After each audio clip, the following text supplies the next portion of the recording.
चलिए तो आज हम लोग शुरू करते हैं सीरीज कॉम्बिनेशन। ठीक है, इसको हम क्या बोलते हैं, एक दूसरा नाम इसका होता है वोल्टेज डिवीजन लॉ। क्या दूसरा नाम होता है इसका? Voltage division law. Series combination में हमेशा याद रखिए कि वोल्टेज डिवाइड होता है। अगर वोल्टेज डिवाइड हो रहा है तो सीरीज कॉम्बिनेशन होगा। ठीक है, हमने क्या किया देखिए, एक रजिस्टर लिया, मान लीजिए इसका बोला नाम R1, एक दूसरा रजिस्टर लिया, इसका नाम बोला R2, और यहां से हमने कोई सप्लाई दिया। ठीक है, क्या सप्लाई दिया? V। यहां से करंट गया I। अब हमें क्या करना है, इन दोनों के बदले एक रजिस्टर यूज करना है जो सेम करंट दे और सेम वोल्टेज ले, तब उसको बोलेंगे कि वो इक्विवेलेंट रजिस्टर है। मतलब क्या है कि इस दो के बदले मैं एक रजिस्टर लगा दिया यहां पे और सेम वोल्टेज लगाया, तो यहां पे करंट क्या आना चाहिए? सेम करंट अगर आता है तो ये रजिस्टर इन दोनों रजिस्टर का इक्विवेलेंट माना जाएगा। क्या मतलब है इसका?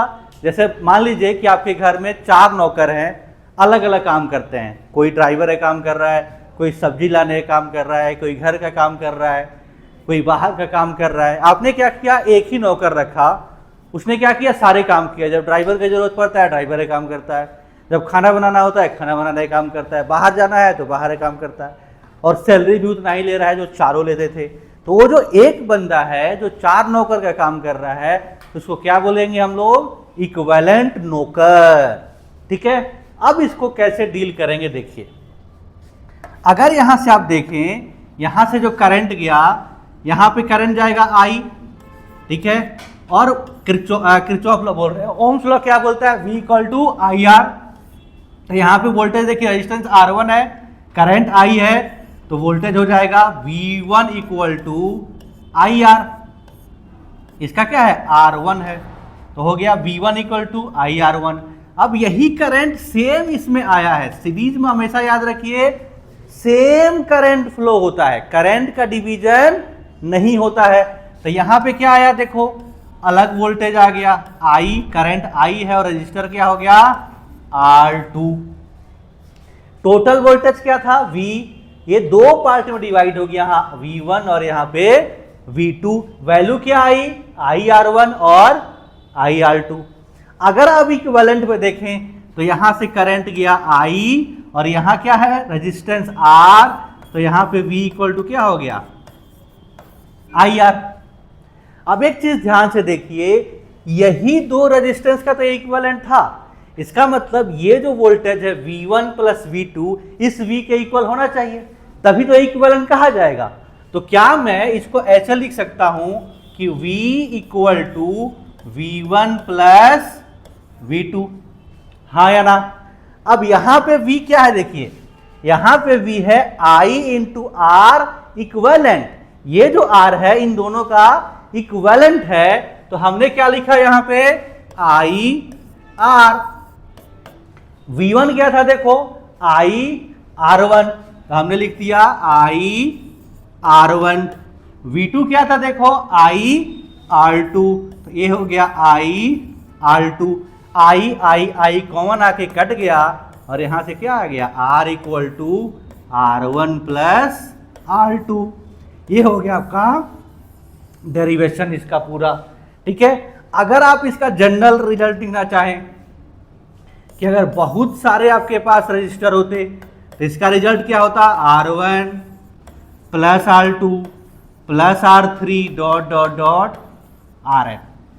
एक चीज और देखिए, यहां पे हमने बोला था इसको वोल्टेज डिवीजन लॉ।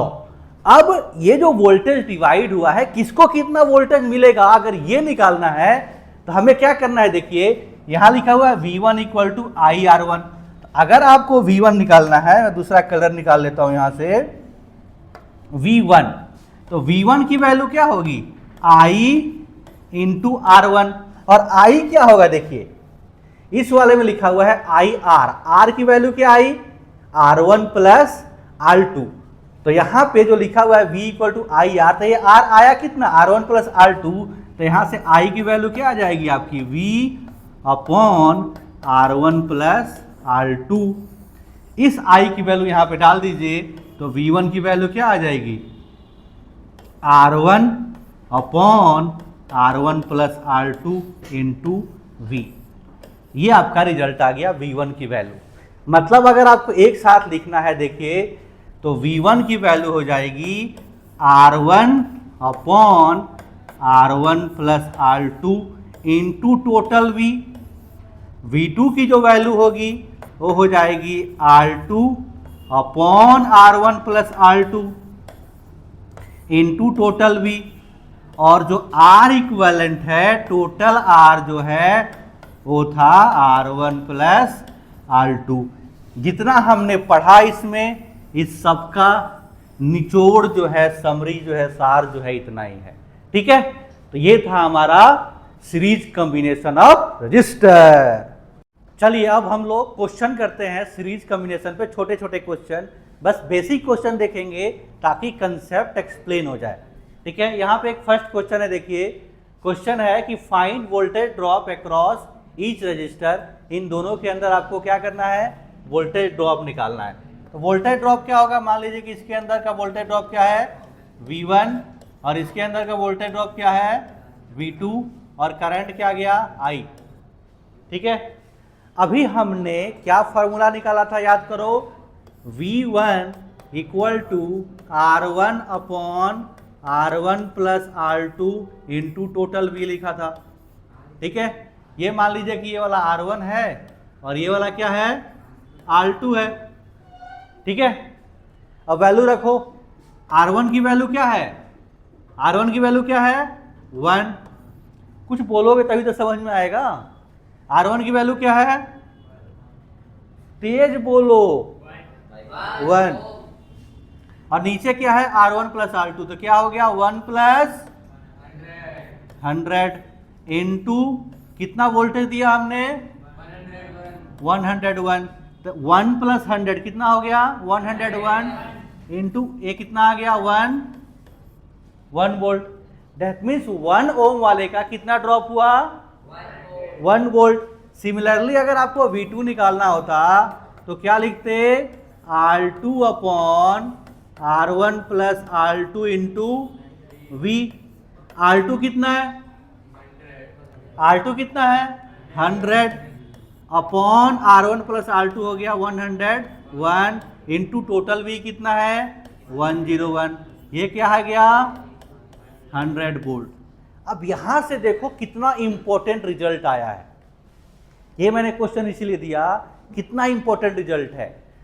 जिसका रेजिस्टेंस कम है उसको वोल्टेज ड्रॉप कम मिला है।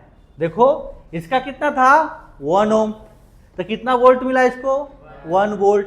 इसका था 100 ओम, तो कितना मिला इसको, 100 वोल्ट। मतलब क्या है, in series combination voltage divides in direct ratio of resistance. ज्यादा रेजिस्टेंस होगा तो ज्यादा वोल्टेज मिलेगा, कम रेजिस्टेंस होगा तो कम रेजिस्टेंस मिलेगा। बात समझ में आया। अब आते हैं इस क्वेश्चन पे, देखिए ये भी आसान सा क्वेश्चन है। 4 रजिस्टर लिखा हुआ है, देखो किसमें किस कॉम्बिनेशन में हो गया ये, सीरीज, क्योंकि एक करंट जाएगा तो सेम करंट सब में जाएगा। इसको बोल दो क्या, R1, R2, R3, R4। लेकिन किस्मत से क्या है, सारे सेम है, तो R1 plus R1, R plus R plus R plus R क्या हो गया, 4R। तो यहां से R इक्वलेंट क्या आ गया,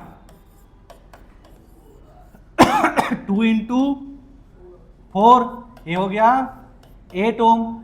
V की वैल्यू कितनी है, 16 वोल्ट। तो I की वैल्यू क्या हो जाएगी, V अपॉन R इक्वलेंट, ये हो गया 16 अपॉन 8, ये आ गया 2 एम्पियर। बच्चों वाला 2 क्वेश्चन थे, बेसिक ट्रेनिंग क्वेश्चन। अब हम लोग देखेंगे पैरेलल कॉम्बिनेशन। अब हम लोग शुरू करते हैं पैरेलल कॉम्बिनेशन ऑफ रजिस्टर्स। ठीक है, पैरेलल कॉम्बिनेशन ऑफ रजिस्टर का दूसरा नाम जो होता है इसको बोलते हैं करंट डिवीजन लॉ। क्या बोलते हैं इसको? Current division law.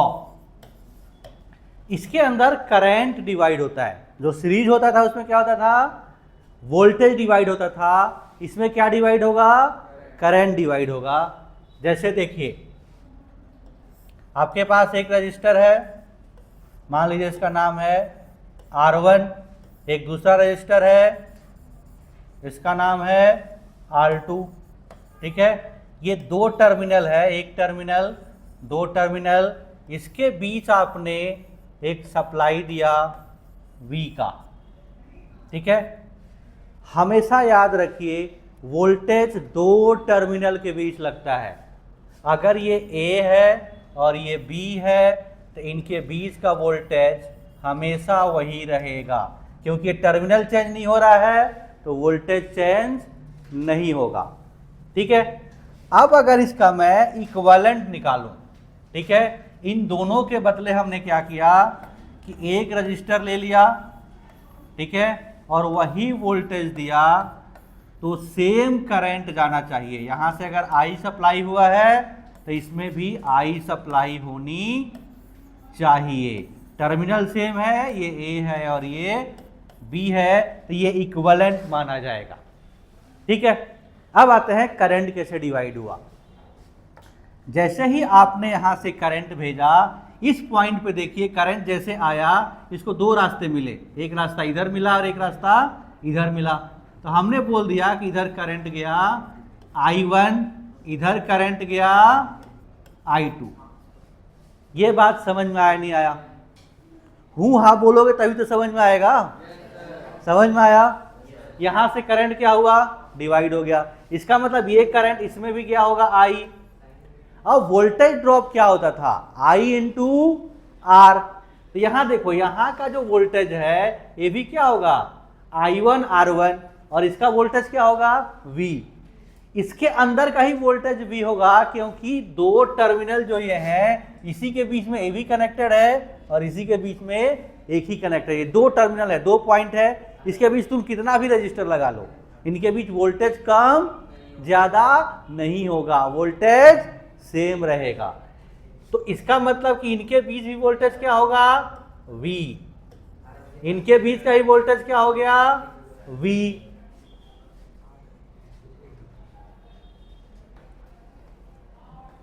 बातें नहीं करोगे तुम, ठीक है।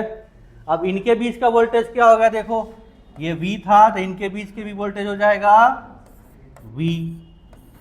ठीक है, अब एक बात बताओ, यहां से जो करंट हुआ है यही करंट डिवाइड हुआ है दो पार्ट में। ठीक है, तो क्या मैं ऐसे लिख सकता हूं कि I equal to I1 plus I2? क्या ऐसे लिख सकता हूं? हाँ या ना? क्योंकि यही I करंट दो पार्ट में डिवाइड हुआ है। हाँ या ना?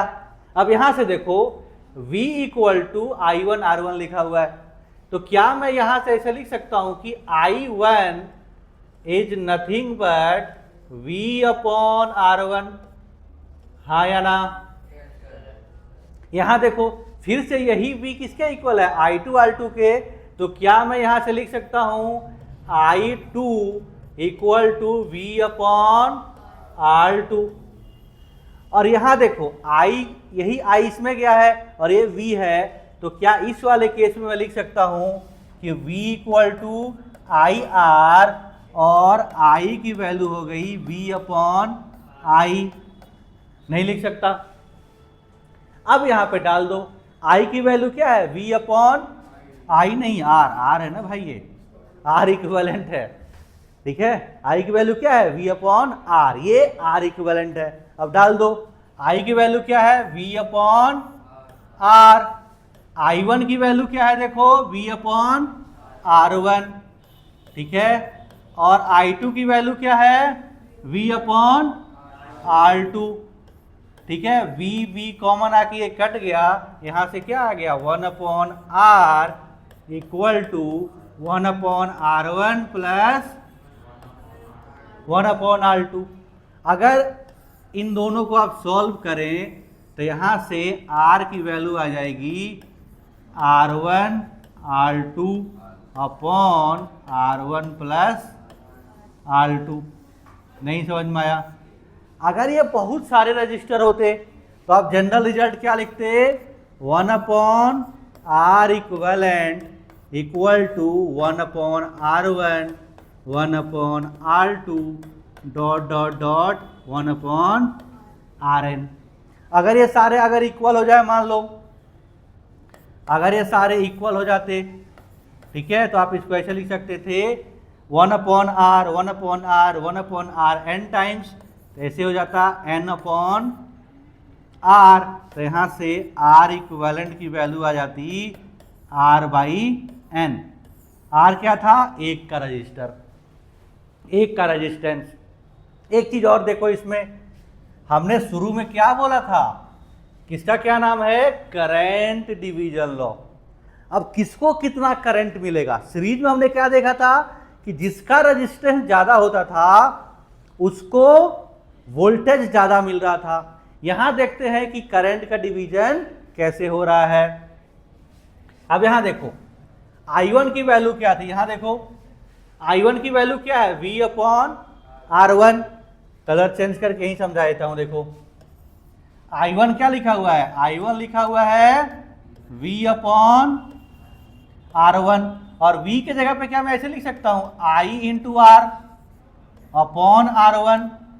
और R निकला क्या? अभी देखो R निकला है R1 R2 upon R1 plus R2। ये हो गया R1 R2 upon R1 plus R2, और नीचे है R1, R1 से R1 कट गया। I1 की वैल्यू क्या आ गई? R2 upon R1 plus R2 into I। ठीक है, यहां मैं नीचे लिख रहा हूं, देखो एक साथ। I1 की वैल्यू आ गई R2 upon R1 plus R2 into total I। ठीक है, I2 की वैल्यू क्या हो जाएगी? R1 upon R1 plus R2 into total I। और R की वैल्यू क्या थी हमारे पास? 1 अपॉन R की वैल्यू थी 1 अपॉन R1 1 अपॉन R2।